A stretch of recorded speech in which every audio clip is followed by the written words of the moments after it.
We've all seen it by now, the D23 Rise of Skywalker trailer. I feel like the past 24 hours everybody's been looking for that Rey clip. We want to see the Rey clip. Well, now we see it. What do you guys think? I, for one, think this is yet another example of how good these trailers have been. When it comes to the sequel trilogy, they show just enough without giving too much away. And you might be saying, Palpatine's back. Yeah. Dark Side Rey, yeah. C-3PO, red eyes, yeah. But you guys know that J.J. Abrams loves his mystery. He never likes to reveal too much. So you can guarantee what we're seeing in this trailer is either a bait and switch, or will make a lot more sense with a lot more context. I'm gonna be giving you my first thoughts, first impressions, reaction review, whatever you wanna call it in this video, and then I'll break down more shots throughout the week as I digest this. One of the most striking shots in this teaser are the rows and rows of endless Imperial Star Destroyers. That's what they are, right? I think that's what they are. It looks like they're Imperial Star Destroyers. And after doing a live stream about an hour ago, someone on the stream brought up that these are probably decommissioned Star Destroyers. And it looks that way. And now I can't get that out of my head. It looks like a place in the unknown region where an enormous fleet of decommissioned Star Destroyers have been sitting idle. And are they going to be activated? Are they manned? Are they crewed? Who knows? I can imagine a scene where Finn or somebody flies up to this shipyard and just sees endless rows of Star Destroyers.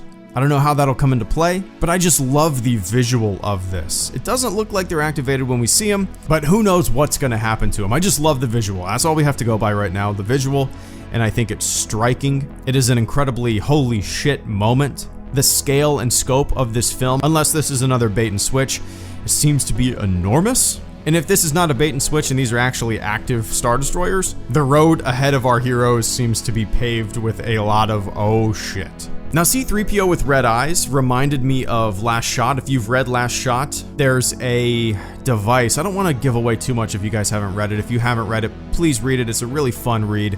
There's a device in that book that if you've read the book, you know what I'm talking about. And if this device got into the hands of one of the new bad guy characters, we could be looking at even more consequence, even more apocalyptic, galactic-wide consequence. And I think if that comes into play, it would be a nice little nod to that book.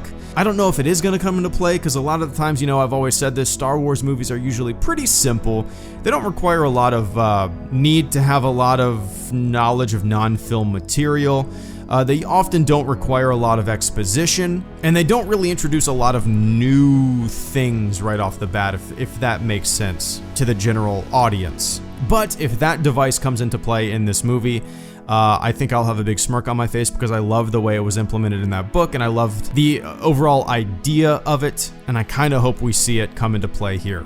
We see a very, I guess, short clip of Rey and Kylo fighting. I have to say this, I've been a big fan of the sequel trilogy lightsaber fighting styles. I love how kinetic and grounded they feel. They feel a little bouncy at times to me. Like when lightsabers clash, there's like a bounce back to them. They feel real, they feel weighted. And in this scene, this duel that we're witnessing, without a doubt, feels the same way as we've seen, especially in The Force Awakens. I loved the Luke Skywalker, Kylo Ren ending of The Last Jedi. I thought it was beautiful. It was a nice change of pace. It was great. I wouldn't change it for anything. But I cannot wait to see this duel. Don't know the context. Are they on Endor? Are they fighting on top of the Death Star? Maybe that is known information. I don't know it, but it kind of looks that way. And I cannot wait to see more of that ferocity, that vicious, kinetic lightsaber fighting style that we've become so used to. Now, the big thing everybody's talking about in this teaser is Rey at the end, where she's wearing a cloak and she's got like a hinged double-sided lightsaber. People are saying Dark Side Rey, Dark Side Rey. I don't think so. Obviously, this is all pure speculation. Everybody's allowed to speculate as much as they want. I don't see Rey dark side happening. She doesn't seem to have a dark side bone in her body.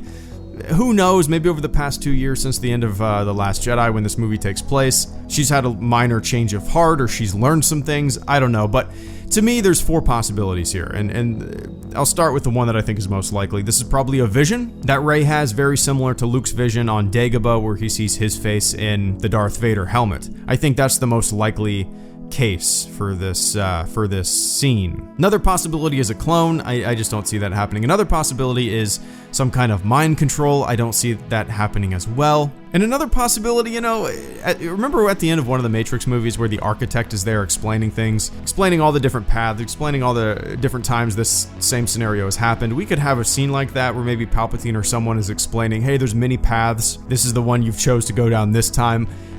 You know, it's a cool concept. For whatever reason that popped into my head. I don't see that happening either. So those are the 4 things that I'm thinking of. The first one, without a doubt, seems to be the most likely, where this is a vision that Rey's having very similar to the vision that Luke had on Dagobah. So yeah, the teaser did an amazing job kind of showing how we're going to be getting a grand scale story, grand scale action, consequences, scenarios, all that. But we're also, it seems, we're going to be majorly focusing on Rey, Kylo as individuals, and Star Wars has always been known for these like dual storylines going on in films, right? Not even dual, triple, quadruple storylines going on in films where characters are split, they go down different paths, they end up together in the end. And I have a feeling this is going to be very similar. We've all heard the little audio snippet of Rey saying it's too dangerous, I have to go alone. I think that's probably where it's going to cut, and then we're going to be focusing on Rey as an individual, Kylo as an individual, and then all the other characters are going to be involved in a big different scenario.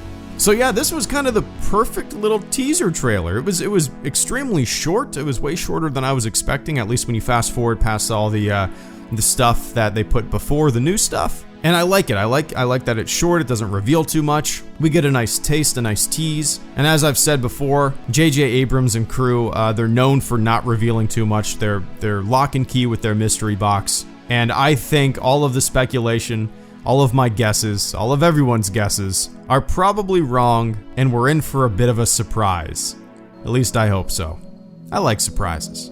Be on the lookout for more videos from me throughout the week about this teaser trailer. What did you guys think? I'm curious. I haven't really gauged the general consensus yet, but what did you guys think? Let me know in the comments section below.